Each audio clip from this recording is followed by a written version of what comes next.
What's going on, Route 66 travelers? Hey, we're pulling off of the highway this week, and we're going to take a rest stop in the book of 2 Corinthians.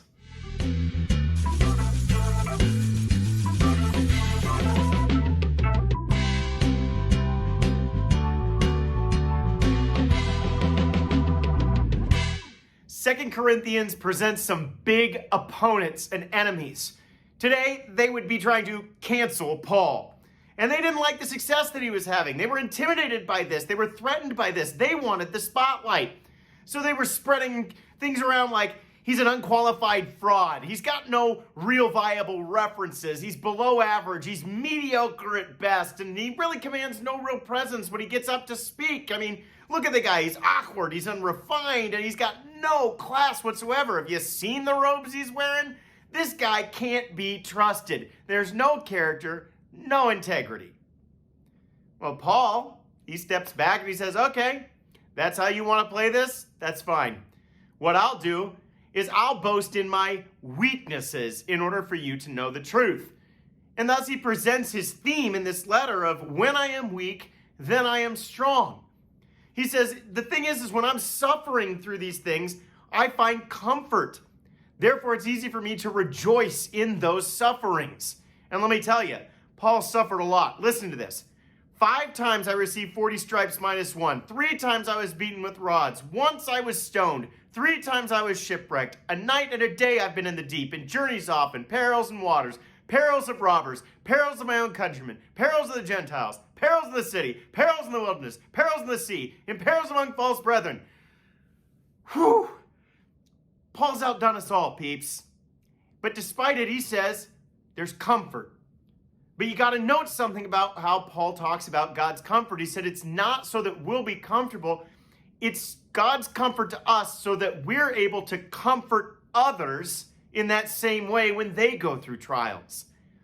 I like to summarize up the thoughts here with a quote by C.S. Lewis. He says, God does not allow suffering just for suffering's sake.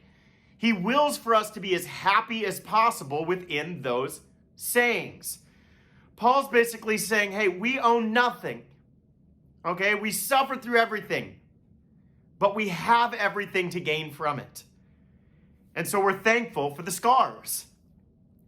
So then his theme of when I'm weak, then I'm strong comes up, and people don't get this. And he's saying, I'm going to brag about my weaknesses. You want to cut me down with all these weird little lies you're saying? That's fine. Look at my weaknesses. They're my strengths, which of course is completely odd and in fact different from what our society wants to tell us. Society says, hey, list your strengths and your weaknesses and then avoid the latter. And Paul says, no, go beyond that.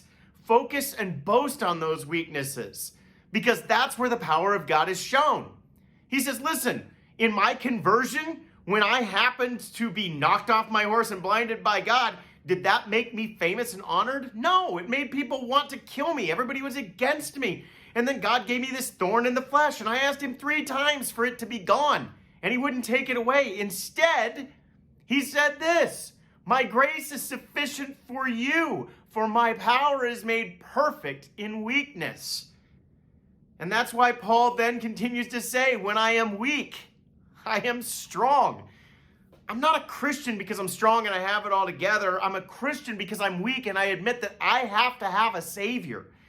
And every weakness that we have is an opportunity for God to show his strength in your life, in my life, in our life, in the life of the church. We have to stop trying to convince people, including ourselves, that we're enough. Instead, God says, try to convince them that I am enough. It's not about convincing yourself. It's not about convincing others. It's not about convincing the big masses of people that you're enough. It's about saying, I know who is enough. Jesus Christ. Let them see who he is. And there's wise words from a man. I'm just going to call him Nick V. He says, the victory is not when I stand up. The victory is when I realize that I can't do it on my own. Or again, as Paul says, because of the power of God within me, when I am weak, then I am strong. Keep studying individually as well in family groups and in your small groups. Keep memorizing some of those good scriptures that we talk about on Sunday from these books. And we'll see you when we step back on the highway this next week and we move into the book of Galatians. Until then, happy studying.